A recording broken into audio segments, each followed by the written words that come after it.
It's bad, isn't it? It's bad. It's not good. Here we are. We're live. Welcome back, everyone, to the G.O.A.T podcast. We're into the fourth episode of our Liverpool mini-series, which, as you'll know if you listen to our Everton mini-series, means it's review episode time. So no guest. It's just me and Tom talking through and maybe putting forward our own selections for Liverpool's greatest player. But I think it's fair to say, mate, that we've got the voice of expertise for this review episode. We were both kind of learning as we went along with Everton and finding out about the club. But it's obviously as a lifelong Red, you've got a good viewpoint for this one. Yeah, I mean, I'm really excited to do it because obviously it's the case of sort of you're dealing with your own club, and I think we all have the idea about our own club, don't we? Of probably go for. So I think I've probably given this one the most thought naturally out of any of the other clubs. And I think what was great as well about the episodes that we were able to record was that, you know, we did get them completely different viewpoints in a way. Really did, didn't we? Yeah. And I think particularly ones like Paul came on and obviously spoke about Robbie Fowler, which some would think maybe was a bit out there as a choice, but actually when he explained it, I thought it was a fantastic nomination actually. And it was just a really interesting conversation as well, because I think we delved in that episode into like things about identity within the city and stuff, which possibly I haven't thought of before in terms of picking the greatest ever player. So I think they've all been interesting. Joe obviously came on, spoke about Steven Gerrard and the treble winning teams. I think that was a recurring theme. And then obviously Izzy with sort of a modern perspective, but also delving into the history of the club as well with Kenny. Yeah, so King Kenny is a choice for greatest player. Yeah. Wasn't it? So yeah. So a proper mix. And I'm excited to put across what I agree with and what possibly I don't, I think. Yeah, I'm really looking forward to this one. I think Paul did go down a really interesting route in that last episode, didn't he? With the Robbie Fowler selection, like you mentioned. Like, I know we've obviously been doing this show for a while now, and we've had a lot. You know, we've had a lot of different reasons that people throw in for why they've nominated somebody as the GOAT. But I think in terms of it was just a nomination that I never really expected. But then once you look at it, you do think, God, he's a criminally underrated footballer outside of Liverpool. But I even think within Liverpool, I think perhaps fans he's not always up there, is he? He doesn't always come out on top of the discussion with the players who shook the cop. So no, I thought that was a really interesting choice. I did as well. I thought that, I mean, something I did want to bring up was that I had a book when I was a kid, which was on there. It was the BBC had produced it, and it was on cult heroes. And I think it was just general pundits really coming up with the cult hero.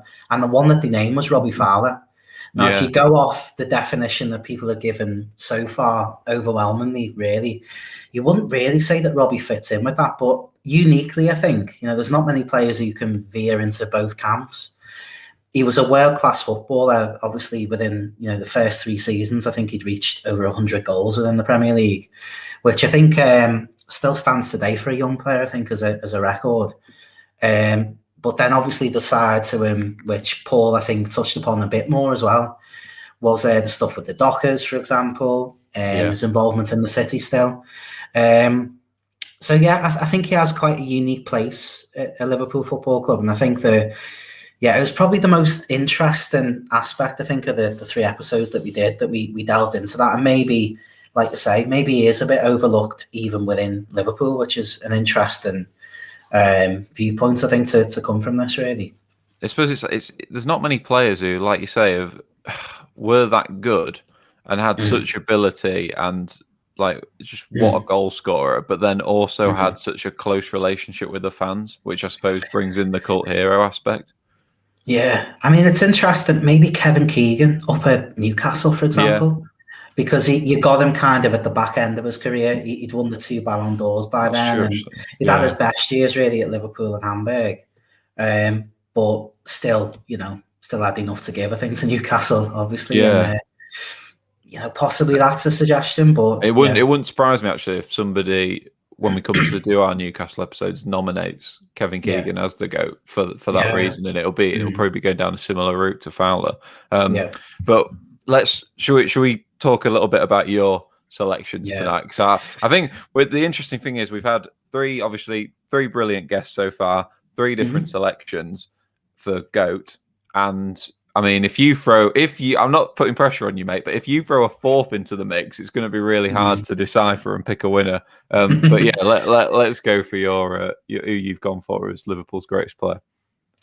Well, I think what I would say is that we've had conversations since the episodes, not just with us, but with other Liverpool fans as well. Where I think the glaring omission, just because we only recorded 3 episodes, but I think the fourth choice for most people would be John Barnes. Yeah. I think on his day, people speak about how great Suarez was just in terms of, raw ability. I think John Barnes, there's an argument possibly that he is, like, on his day in terms of ability alone, probably our greatest ever player. And I think culturally as well, what he had to deal with, particularly with racism in the 80s in Britain. Obviously, you'd hope anyway, a different society than what we have today. But the things that he had to deal with on the football pitch on a weekly basis, you look back and you think, how did he get through that and play to the level that he did? And that, I think, it stands, even without getting into how great he was as a player, I think that stands as a point in itself. So yeah, he'd probably be the one that I'd throw into the mix as well. I think the other one, which is a dead interesting point when you think of Steven Gerrard's situation up at Rangers at the minute, I think he's a shoo-in really for the Liverpool job over the next 5 years when Klopp's contract expires. I think he's been open that he'll have a sabbatical, so you'd imagine it's going to be Gerrard next. The other one I'd probably put forward is Graham Souness, because I think that, alongside Steven Gerrard, he is our greatest ever midfield player. He's a player that dragged us to, multiple European Cup wins, league wins, FA Cup wins, and I just think, that can never be overlooked. He is an icon in terms of his playing career at Liverpool, but maybe a bit of a cautionary tale in terms of how his managerial career went and other things off the pitch as well, which I think maybe blighted it. And obviously he's been apologetic since about the stuff off the field, and I think he deserves credit for that. But yeah, I'd say that the 2 options outside of the 3 that we've had so far would be them 2. But in fairness, I think the points that Izzy did make on Kenny, I think still stand. That it's about being everything to a football club. This is a guy who, at our best, if you like, at our highest ever moments, this is a guy who scored in European Cup finals, but also at the low moments for Liverpool Football Club as well, dragged us through that as a city as well. And I just think the mixture of those 2 things, I love Steven Gerrard. He was my idol looking up to as a kid. I still love him now. But I just think in terms of encompassing what Liverpool Football Club is, strangely what the city is, I think, as well, even though he's a Scotsman. There's no other player I can look at, really. Whether I should be doing that, bringing in the managerial side, is another point altogether. And I'd be interested to think, see what you think on that. But it just has to be Kenny for me. I think he just slightly outdoes Steven Gerrard just because of his age, probably, and the amount he's been able to achieve since his career ended as well. So yeah, maybe the conversation will be different in 20 years, but I think for now, I think Kenny's still our greatest ever. I think in terms of, if you're picking an ambassador for a club, no one fits being an ambassador for any club really better than Kenny Dalglish fits for being the ambassador of Liverpool. Yeah. And I know that it's like, we were talking obviously earlier about potentially some in our Newcastle episode, someone nominating Kevin Keegan for us. And I think it's a similar sort of thing. It's not just down to their playing career, even their ability during their playing career, as great as Dalglish, as great a player as he was. I think it comes down to more about, that outside, that ambassadorial role, and his spell as manager obviously comes into it, and it's got to be close. It's definitely got to be so close with Gerrard. yeah. I do think the only thing I will say in Gerrard's defence, mate, is that Gerrard played for some pretty average, by Liverpool standard, quite average Liverpool sides. Kenny Dalglish played for the best, completely dominant Liverpool teams that were, as good as some of the best club sides we've ever seen in British football. So that's the only thing I think I can give weight to the Gerrard argument.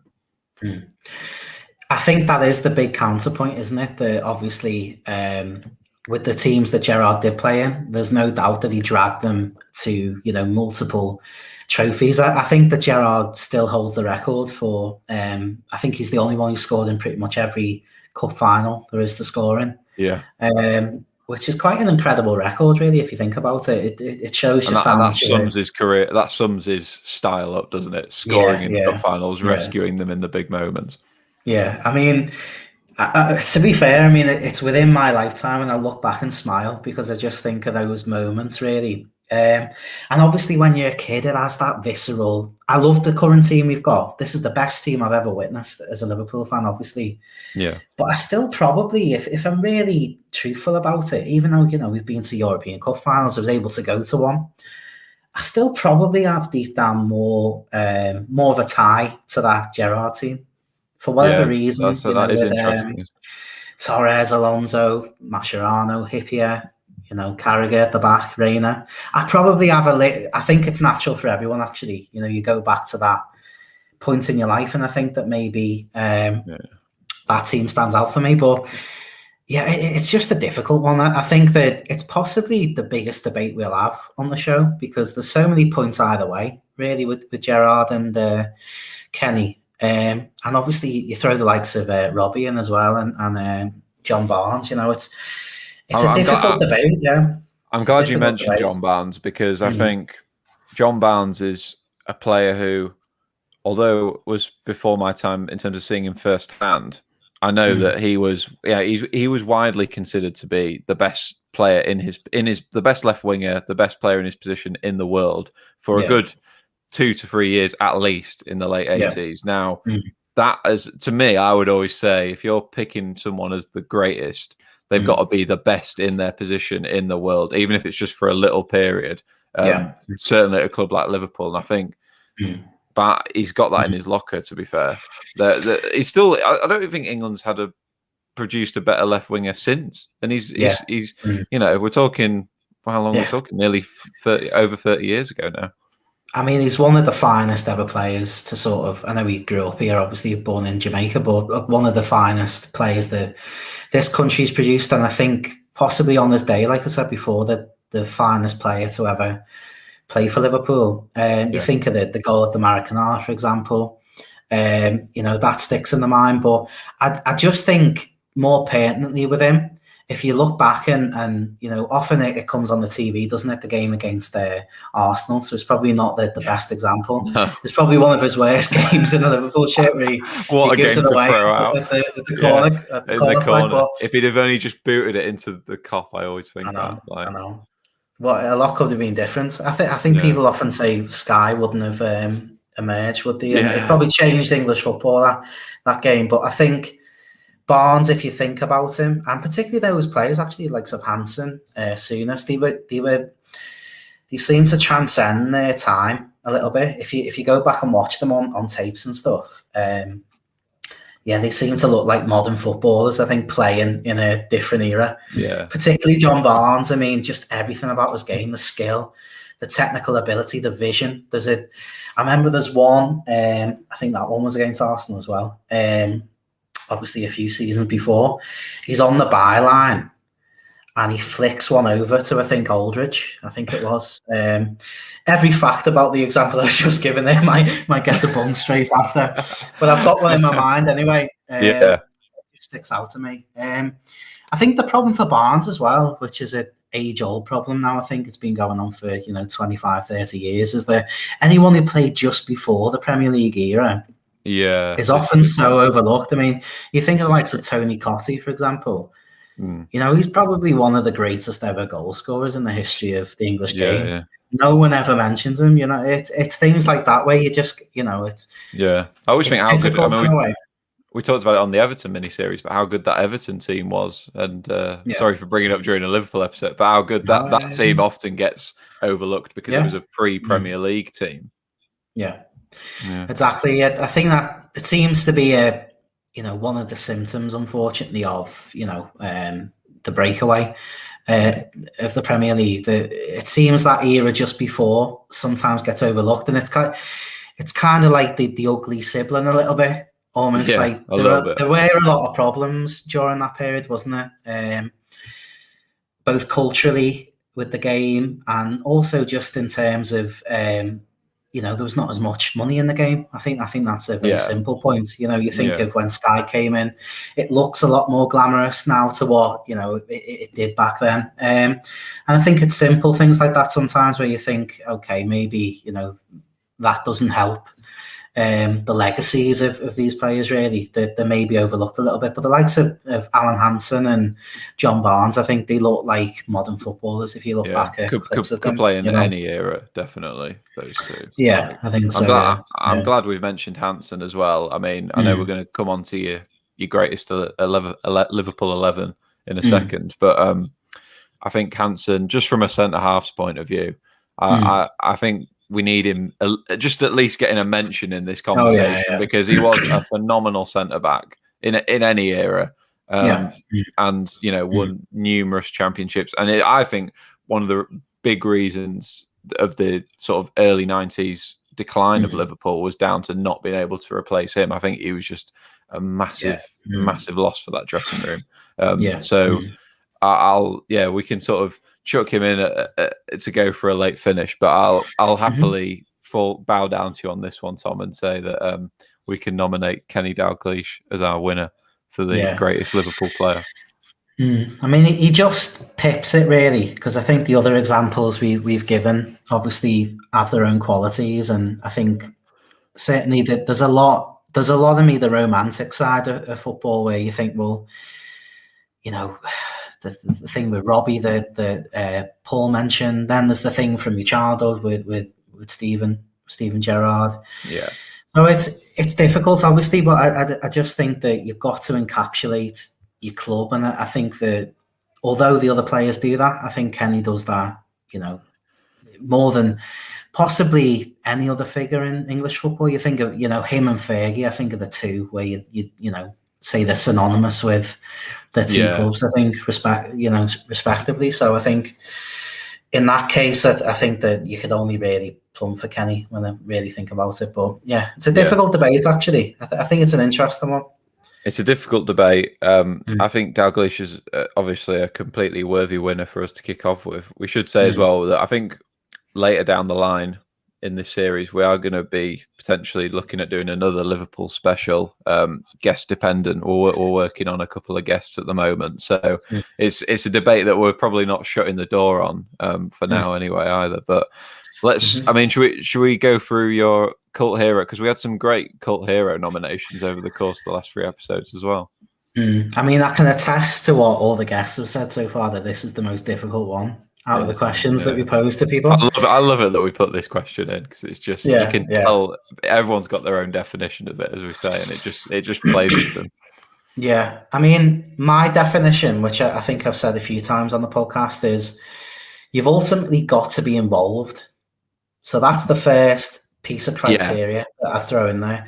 You can't be a player who doesn't feature, or you can't be a player that sort of you see once in a blue moon. It's got to be someone who is fully involved in the first team picture, but perhaps isn't the best player in terms of ability or technique or whatever, but kind of makes up for it either with hard work, with ability involved, obviously. But I think almost like the big moments are, I think, what stand out for fans, and I think actually a cult hero is a player who can conjure up still big moments, I think, as well. And I think we had that with we spoke with Izzy before she picked Lucas Leiva, which I thought was a really good pick. And I think Joe Rimmer obviously mentioned about him as well. I think Dirk Kuyt was a good example of that, of a player who maybe made the most of his ability and came up with big goals in big moments and stuff.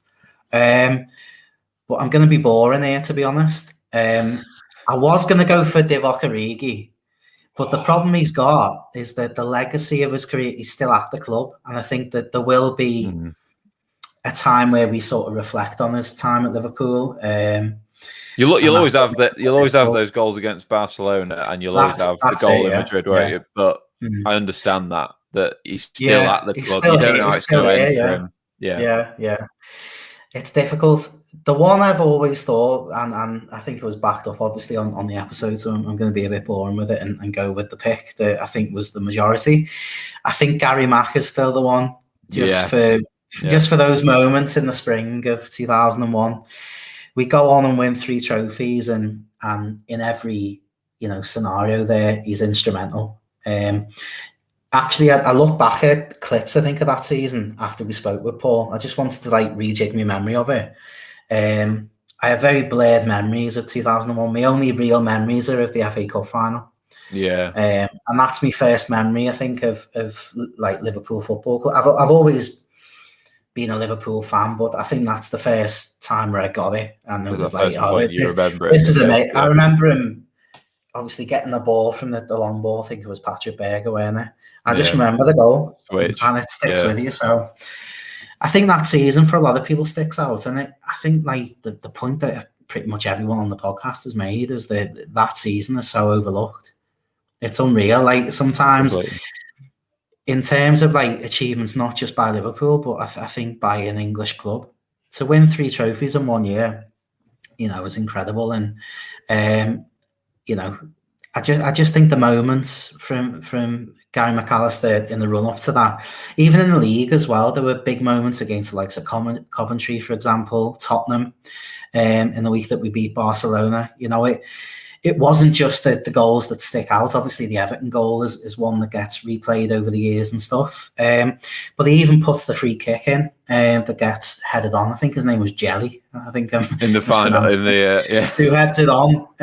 So even that moment, I mean, that was instrumental. The ball in for Owen's first goal in the cup final was Gary McAllister. So everyone forgets that. I just think in terms of big moments, it's obviously a toss-up for me in my lifetime between Divock Origi and Gary McAllister. The other one, which I think was mentioned once, is Dave Fairclough, where there is an argument, actually, if we don't win that game against Saint Etienne, if we don't get through. I know everyone says Anfield night started with Inter Milan in 65, because I think everyone looks at that year and they think of the all-red kit and they think, but we did actually get beat in that tie. So we didn't actually get through. And I think that's the point I always make to people. We didn't actually get through in 65, even though that was the first Anfield night, in inverted commas. The first night where it was an Anfield night and we got through was Saint Etienne. And that was the game-changing moment, wasn't it? That was the moment that Liverpool and European football kind of took off from that moment. Then you're winning in 77, and it's I think, if that second leg doesn't go that way, then who knows how many? You're probably not sat with 6 European Cups now, anyway. Exactly. I mean, you think of the great Leeds teams that got to a final. I know that the Celtic team got to a final, I think, a couple of years after they won it. But you've got to go and win it. You've got to go and win the trophy. It almost becomes a footnote if you don't go and win it. And I think that's the most important thing. So, as a springboard for Liverpool Football Club, that goal will forever be remembered. But then that's interesting, Tom, because I think that but as much as we can talk about Fairclough as potentially a cult hero for 77, in a way, that treble of 2001 was another springboard for moving Liverpool into the modern era, I would suggest. I think like you said at the top of your pitch, it often gets overlooked, Houlier's impact around that time and taking over a club that was behind the times, really, and not moving forward, not anywhere near where they needed to be in terms of competing with those Arsenal and Manchester United teams of the late 90s. And so that Gary McAllister's impact is hugely important and perhaps a little bit overlooked outside of Liverpool anyway. I think, yeah, completely. I think he's one of them where he's got that affection just from the Liverpool fans in terms of those moments. And I think you're right in terms of the springboard, the modern Liverpool Football Club. You know, we couldn't live off what we did in the 70s and 80s forever. It was about moving into the 21st century. And I think during the 90s, we were hamstrung between that transition a little bit. And I think Manchester United just got into their stride quicker than Liverpool. You know, the boot room, we'd all like it to have stayed in terms of like, I don't know. How carried on forever. Yeah, carried on forever in terms of sort of, you know, being there. Because obviously they knocked it down to put in an interview, partition wall, I think it was, which is ridiculous to think back at now. But yeah, I think there was a clear argument, I think, that we had to modernise, and obviously Gerard Houllier came in and was able to do that. And I think McAllister, the point that was made on the two podcasts where he got a big mention, was that he was that arm round the shoulder for the likes of Steven Gerrard and Jamie Carragher at that young age, which, you know, possibly developed Gerrard into the player he become. You know, Gerrard got the captaincy at 23, so only a couple of seasons later off Sami Hyypiä, and went on from there and properly became Liverpool's talisman after that. But yeah, I think that Gary McAllister was instrumental in that. I think the big sign really is that he's Gerrard's assistant up at Rangers now. Yeah, his opinion is still valued that highly. Yeah, says all you need to know about their relationship, I think. No, I completely agree, and I think it would have been hard to not pick Gary McAllister based on what was said in the episodes, as well as what you've mentioned tonight. I just think, and I might have mentioned this on the episode we did with Paul, but I don't know why. For some reason, there's something appealing about. To me, there's something about my formula for a cult hero, about a player coming towards the end of their career who you have a suspicion might be past it, for want of a better phrase, but then they sign on a free transfer and end up being one of the signings of that season. That is just like that. Just for some reason, that just screams cult hero status to me. Like, yeah, I mean it's special, really, isn't it? In terms of like he comes in at 35, like you mentioned there, and no one was expecting him to do what he did.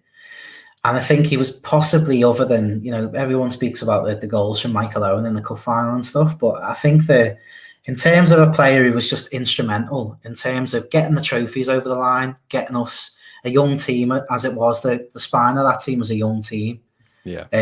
To drag them through that, I think obviously deserves a lot of accolades, really. And I think that it was a nice sort of swan song in his career, obviously, but a big impact, I think, long term as well, which is the big point that people made. So yeah, he just pips it for me. Davy Fairclough is a moment in time. Divock Origi's a few although instrumental. You know, you think of the Newcastle goal, which kept us in the title race. I think we don't go on and win the Champions League that year if we don't win that game at Newcastle. I've always made this point because it was within the same week, if you like, that we go and beat Barcelona at Anfield that week. And I think that the springboard for that, if you like, was that Newcastle game. You know, we were winning games ugly that season, but I think if we had drew the game up at St. James's Park, I don't think we would have had the mentality to go on and win the Champions League that year. I think it would have just been one knock too many for that team. And I think he deserves credit for that as well. But I just think Gary Mack, to be honest, I think he's the right pick. Yeah. No, I completely agree. I think he's a fantastic selection for cult hero. It would perhaps if Divock could have also scored on the final day and Man City had have slipped up, then you'd be looking at a serious, like, well, beyond cult hero status, he'd probably have a statue outside Anfield. But yeah, it's a great selection. Let's the one I'm perhaps in a way most interested to hear tonight is because we've had some great combined all-time 11s from our various guests over the last few weeks. So let's run down your ideal Liverpool 1 to 11 song. This is a really fun one to do, to be honest, because I see the attraction actually after thinking about it to go in towards the more emotional side of it. But I have promised throughout the series that I would I would give a mix, so I'm gonna have to stick with that. I think there are a couple of debate points within it, actually, which I'll obviously get to. The goalkeeper situation is the first big one. Not because it's the first on the team sheet, but I think just in terms of the debate, which possibly again doesn't get as much of a mention. Now, I think the most appearances for a goalkeeper for Liverpool is Elijah Scott. So this is a historic figure who I think was named as one of our greats, if you like, in our Hall of Fame. He was one of the first ever entries into that at the turn of the century. But I think in terms of what we go on to do as a football club, with Ray Clements in goal, I think is the big one for me. I think he is the one when you think of an iconic Liverpool goalkeeper in that green kit. I always think of him applauding the Kop, actually for Tottenham, I think it was, when he came back the first season. He just had that rapport with the Liverpool fans, and obviously, winning European Cups is going to do that. But I just think beyond that, he's the icon, I think, really, that I always think of. You've obviously got Bruce Grobbelaar. This is the problem with Liverpool, and I think clubs like Liverpool, that you could pick any of these people. Alisson in more recent times. I know that Joe picked Pepe Reina, who was a good keeper for Liverpool, but he just doesn't, for me, fit that iconic profile. Perhaps that I think is more what I'm sort of going down that route anyway. So it's a toss-up between Elijah Scott. I wanted to mention him, but I will go for Ray Clements because I just think when people think of a Liverpool goalkeeper, I think they think of Ray Clements in that green kit with red shorts and socks. I think I remember, but in the green kit, He is definitely the gold standard for goalkeepers still at Liverpool. I think if there was, if I'm sure there are lots of season ticket holders still at Anfield who have been there since Clements was playing days, and I think that they would still consider him to be, this is the standard you've got to meet if you want to be a really great Liverpool keeper. And I see them. I don't think it's sort of a modern bias with mentioning Pepe Reina and Alisson, because I think they are.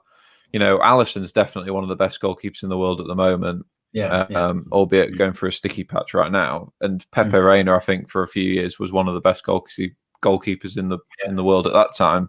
Unfortunately, it so happened that his fellow countryman Iker Casillas was also one of the best goalkeepers in the world, which probably prevented him winning a World Cup as a starting player anyway. But no, I think, and Grobbelaar obviously was part of that, that seriously dominant side. But I agree with you. I think Clements just edges that a real tight race. And I'm glad you mentioned Elijah Scott, like you said, because I don't think we've had him as a selection yet either. So it's got to be worth a mention. Yeah, absolutely. Yeah, I think that's the difficult thing. Like I say, that it's almost trying to toe the line between people who are like iconic, but then sort of going off statistics, and obviously a modern take on it as well makes it that more difficult. I think the back line I'd go for, again, drums up a debate in itself. It has to be Phil Neal at right back, the most decorated player of his era. And I think in English football, depending on which debate line you want to go down, but obviously for me, the European Cups tips it. So 4 European Cups for Phil Neal. Ryan Giggs, obviously, I was going to say only won 2. He won 2 European Cups. So I would say that'd be the debate point, really. But I think that Phil Neal is a shoe-in, really, for this team. The big debate is a centre-back, really, because there's always this tendency maybe to leave out somebody from the modern day. So I'm speaking about... We've had it a few times, haven't we, so far? Yeah. Now, the person next to Virgil van Dijk will be Alan Hansen, so I can say that because of just what he symbolises for Liverpool Football Club. Yeah. He's an icon in his own right. a captain during, even when he weren't the captain, but a captain during those great years for Liverpool. And another a bit like Kenny, where I think he served the club with real distinction. And I think he's somebody really in the heart of the Liverpool fans, actually, Alan Hansen. The other one would be Emlyn Hughes, I think. Yeah. So I don't think we've had him selected, have we? Correct me if I'm wrong. I don't think he's been chosen so far, and I was surprised, a little bit surprised at that, just because of. I just think he's another one that was kind of. He was there when it all began, really. I mean, obviously the club had been going a long time before, but you know what I mean. That sort of the dominant Liverpool of the 70s and 80s. He was there at the start of that process, so I'm a bit surprised. So I go ahead, mate. But I think he's got to be in the debate, definitely. I mean, with Emlyn Hughes, it's the point that, it's the first European Cup win. And I think often people overlook the Shankly teams. So we often speak about the Shankly and Paisley teams and then only mention the Paisley teams. Paisley, yeah. I think that is something that happens. And he was possibly him and Kevin Keegan towards the latter end of that with John Toshak, obviously, and Ian Callaghan. I think they were the big names in that team. And obviously as the captain of Liverpool during that time. You think of the UEFA Cup win the year before in 76. We speak about springboards. Obviously that clearly was a springboard for the European Cup win the year after, and what the team went on to do in the late 70s and early 80s. Obviously he deserves a mention.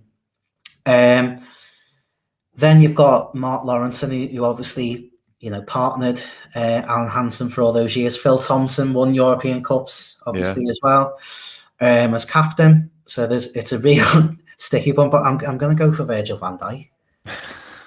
I wondered if he'd come in. He has to be up there, definitely. I just think, I don't know how he's going to come back from the knee injury, and I think everyone's sort of, it's the elephant in the room a little bit, isn't it? Where is he going to come back the same? I think he will, because he's got that much class, to be honest, and although pace over 20 yards is a real asset to his game, I don't think over short distances it really was. And I think you're hoping at least that he's still the same player when he comes back. What I would say is that we went for 30 years without a league title. Didn't really challenge in that time, realistically.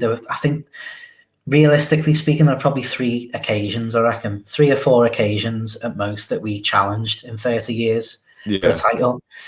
We probably were never really in a title race until 2014. So that's 24 years on. Virgil van Dijk comes along, and along with the goalkeeper, who obviously deserves a mention. And obviously it's a fabulous side, but along with the goalkeeper, he drags us to that first title in 30 years. We win a European Cup the year before, obviously. And for the first time in the club's history, we become world champions, which I think sometimes within Europe, for some reason, it does get overlooked, doesn't it? That you then go on and become world champions, because people often think it's a shoo-in that you go and win the Club World Championship. But we had a difficult game against Flamengo. I think it was a really difficult game, to be honest with you, and it took us to extra time, didn't it? They take it. The South Americans take that incredibly seriously, regardless of what we're thinking over here in Europe. And I mean, Rafa's Liverpool were thrashed in the final. They were Sao Paulo. Sao Paulo, wasn't it? So it's not always a given. I know Europe's had recent years as had a consistent period of domination, but usually it's not always a given. And like you say, it was a difficult game. And I mean, the impact of Van Dijk on that team, Tom, I don't think anyone can question it. It was clear that even the season he signs, when he signs midway through that campaign, I just instantly noticed, from this being like a Liverpool side that was quite exciting on the front foot, but you never thought they could get anywhere near the standards that Man City were setting. You were doubtful if they could even get over 80 points. I remember even at the start of that season, Liverpool slipping up against Watford, and Carragher just being furious on Sky with just like the basics of defending set pieces that they just couldn't do. And I've never seen it's a long time since I've seen a player transform a team overnight and have the same impact that Van Dijk did on that Liverpool side.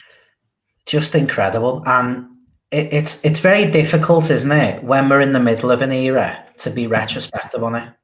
for obvious reasons. Yeah. And that season, as an individual performance, particularly 2018-19, I think the next season he was incredible. But the one that sticks out for me is the one before. He was just phenomenal. I think we got used to him by the season after. It's probably no different, to be fair. Yeah. The same. He was the same standard, wasn't he? But I think just because of how much of an impact he'd made, obviously in the Kiev year, but then the year after, he was just colossal for Liverpool at the back. And yeah, for me, I think his legend at Liverpool is only going to grow, and I hope that he comes back the same player. I think he will. I think you've got to be hopeful, haven't you? But yeah, I'll go for Virgil. Obviously next to Alan Hansen. It has to be for me Alan Kennedy. He was the one I wanted on that team sheet more than anyone. I just think Alan. Well, along with I think Phil Neal and Alan Kennedy at fullback are the two easy picks for me.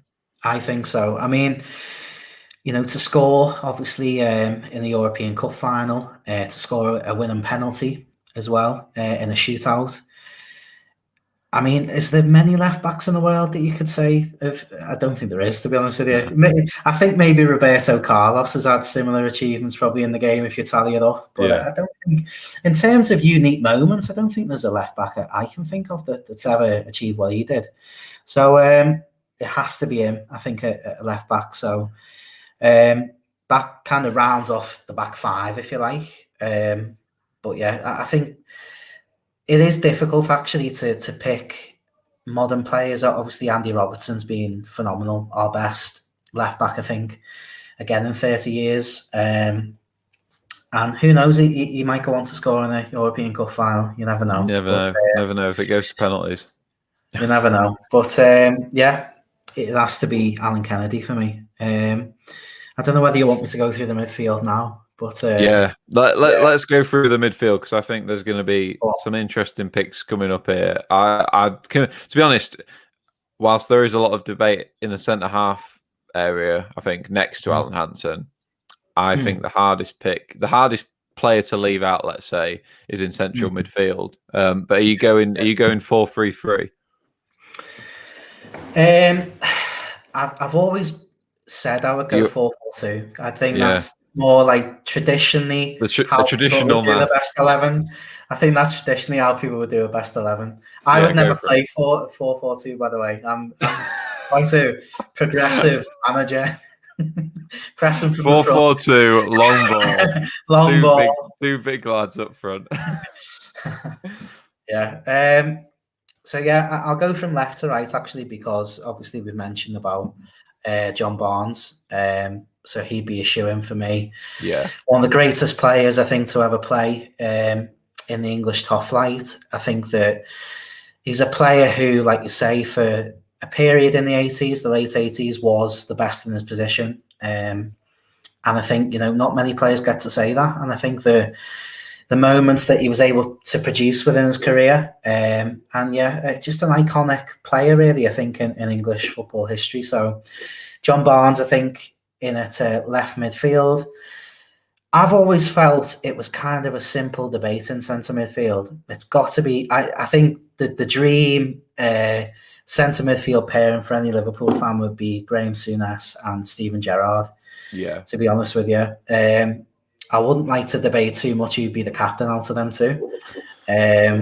But I just think the combination of them, you don't even know whether they could play together, really. I think they are from slightly different eras and stuff, but I think with Souness, there is a sense that he is one of those players who could have played in the modern era, or all that a player can do, of course, which is the point that people always make, is that all they can do is excel within their own era. And for me, he was one of the finest midfield players, wasn't he, of his time? So there's no doubt that a Souness-Gerrard partnership is covering every blade of grass. Like they're I mean, as box-to-box midfielders, you can't get much better, really. So I think if you play a 4-4-2, which is what you've done, obviously, Tom, I think that you've kind of made it easier for yourself in that department. In that Gerrard and Souness are clearly the standout picks, and then it would be a close run thing if you had a third player in there, I would say. But who have you gone for on the right hand side? I thought this was a really tough pick, to be quite honest with you. Yeah. I think it's more difficult than people let on this one because you've obviously got Ian Callaghan, who's the top appearance maker for Liverpool over, I think it's 836 appearances for Liverpool. It's definitely over 800. Yeah. I don't think you can overlook that, actually. He's a player who spanned multiple eras for Liverpool Football Club. He's a player, I think, in terms of ability, often doesn't so much get mentioned.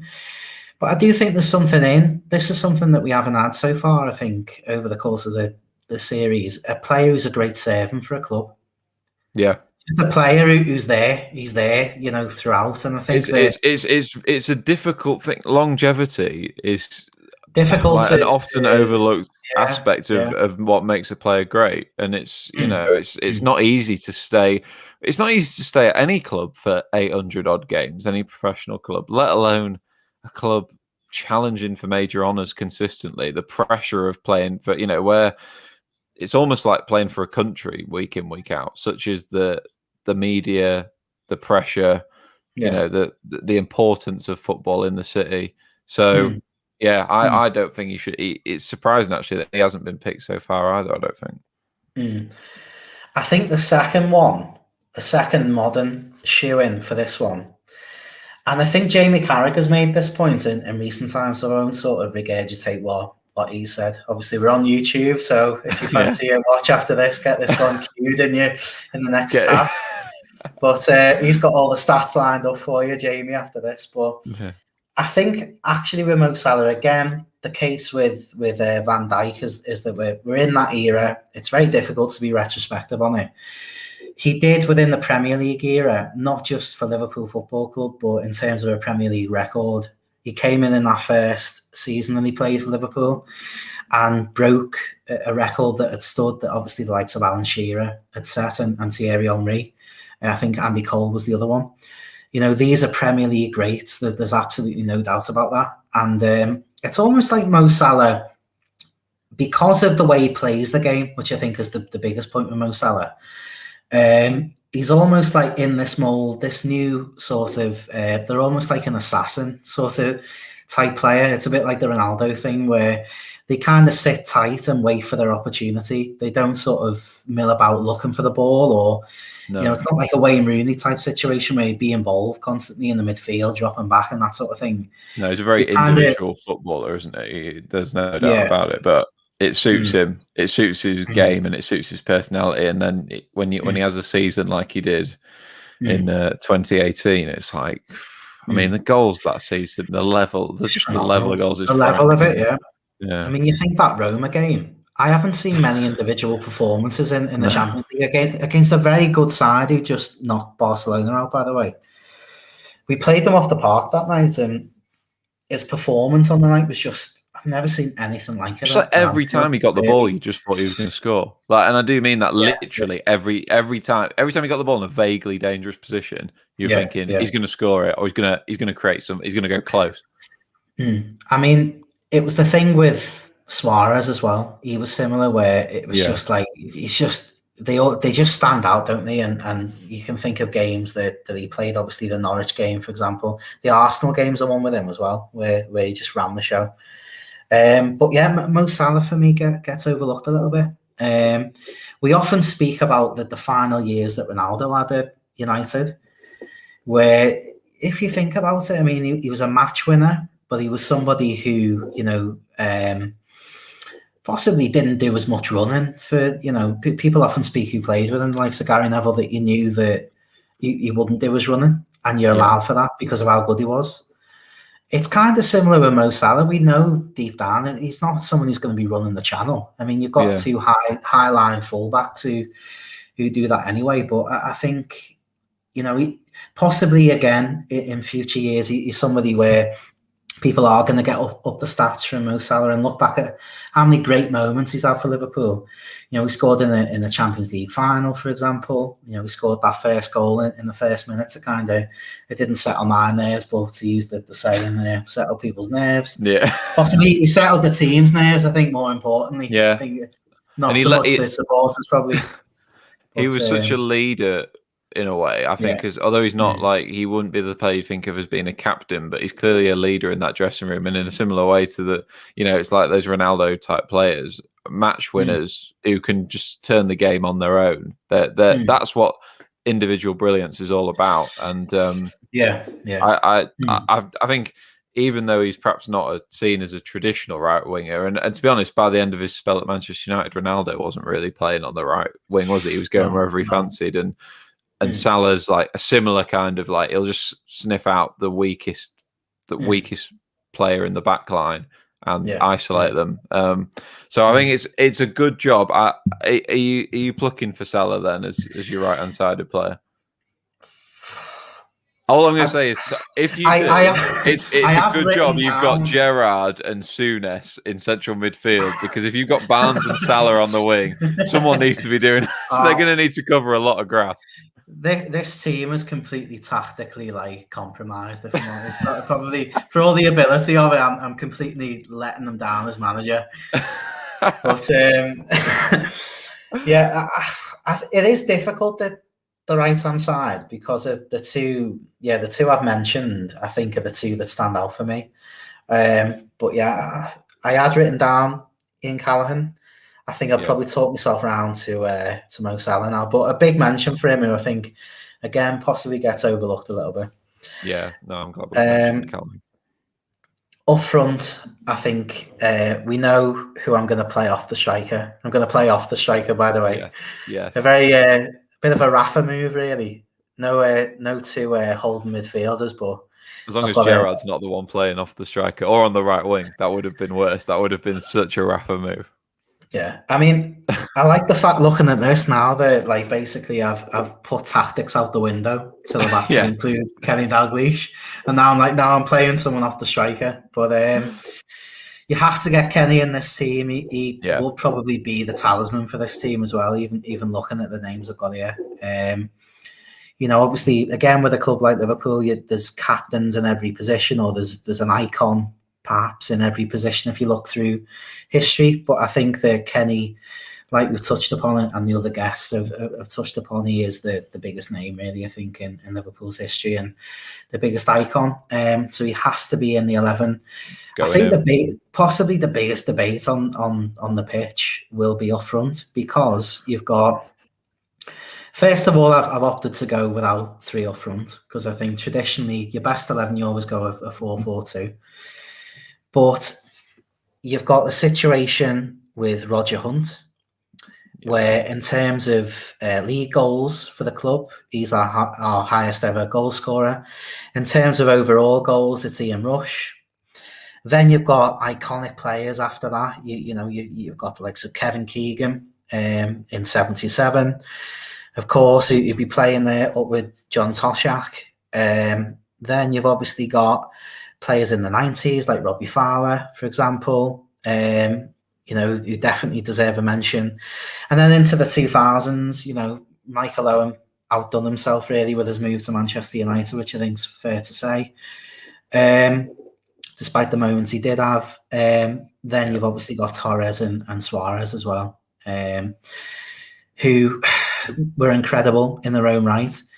I think the player I'm going to go for out of all those names as well, and possibly the likes of Sadio Mane, to be fair, probably if I could have ushered them in, I think he gets overlooked a little bit, but I wouldn't be playing him up front on his own, I don't think. No.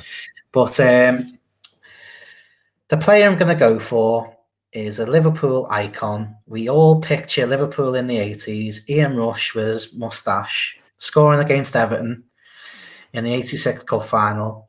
It's a big moment, that, in the city, I think. Something that people always look back upon. And out of the 300-odd goals he did score for Liverpool, I think that's somehow the most iconic one, to be honest with you. And it's one of the most iconic goals, I think, in the history of Liverpool Football Club. And, it's one thing to score that many goals and, to do it for that long. But I just think he's an icon, obviously, of Liverpool Football Club. And I think to leave him out, I think, is possibly, it's a difficult one. I think Robbie is the other one where I look at and think I think it's a shame to leave him out, because I love Robbie Fowler, to be honest. He's one of my first football heroes, to be honest. But I just think you can't leave the record goal scorer out. No. I think Ian Rush has got to go in. I think. There's no way you can. I mean, I don't think any of our listeners, to be honest, Tom, could disagree with putting Ian Rush in a greatest Liverpool 11. Like, it's just, it does feel, it would feel very strange without him. Very strange. The only thing I'd say is, like, I think your team is an excellent team, and it's quite hard to disagree with most of the position. But because of the setup you've gone for, you've kind of now left it to this last setup is completely position. Compromised. Yeah, this last position, it's now like you're trying to fit in. Yeah, it's like you've got 5 incredible club legends, really, all trying to go into one position. Like Suarez, I think controversial off the field, not at the club for really during a period of success or long enough, but when he was there, arguably one of the best strikers in the world. Torres, those first 2 seasons of Fernando Torres, I just think he was just God. I'd never seen anything like it up until that point. And I mean, he was the best striker in the world at that point. He was, he was an out number 9, I'd say. Yeah. And then Fowler, who's I think very unlucky, as I think I mentioned on the episode with Paul, not to play, although he obviously was part of that treble winning side eventually, but was unlucky not to play in Liverpool teams that had more success and won more silverware. He kind of played during a difficult period for the club. But to score that many goals for during a lean spell, in terms of it's just that makes his record even better for me. I mean, it's the old debate, isn't it? It's that Ian Rush was playing in a great dominant side. Robbie Fowler was playing in a side that was struggling a little bit more, albeit he was still at Liverpool. But I mean, we can put it out to the Twitter vote who will get that last spot. But I agree with you. I think it's hard not to have Ian Rush in a greatest Liverpool team. I think in retrospect now, looking at it, I probably should have went with a 4-3-3, but I just felt for official. I like it. I like the traditional stance. Yeah, I just feel that is the route I've always gone down when I pick a best 11. Yeah, like I think picking your own formation for me is not strictly allowed. I know we do this podcast and like we've got to give them the choice, Todd.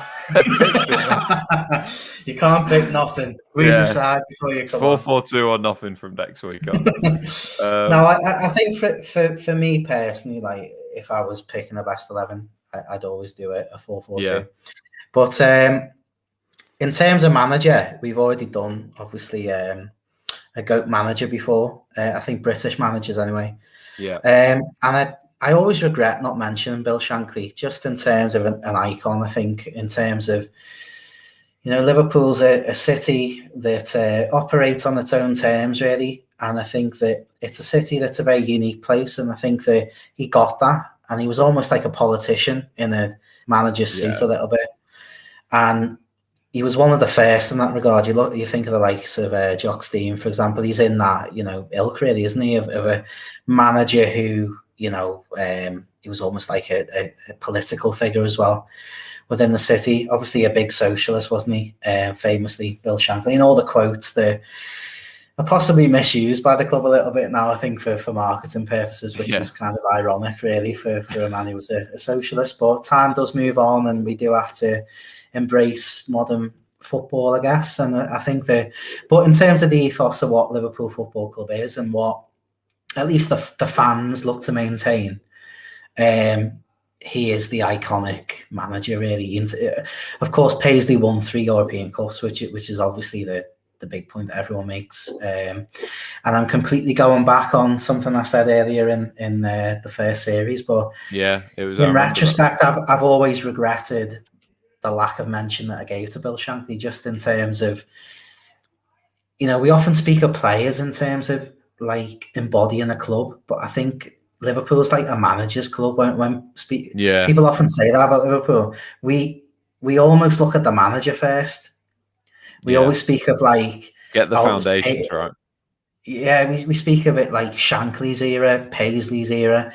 Yeah, we always think of the manager first rather than the players, really. So I think that I'll probably go for Shankly as our manager, which obviously is a toss up between him and Paisley, I think, and hopefully Klopp can drive us onto second European Cup under him, and a league as well if we can next season. I don't think he'll quite have the longevity of a Shankly really, but hopefully within the next few years as well, we can go on and we can achieve stuff again. But Shankly plumps it for me, I think. As a manager. Yeah, he is. I mean, everything that's still running, and I know the club's changed a lot, obviously.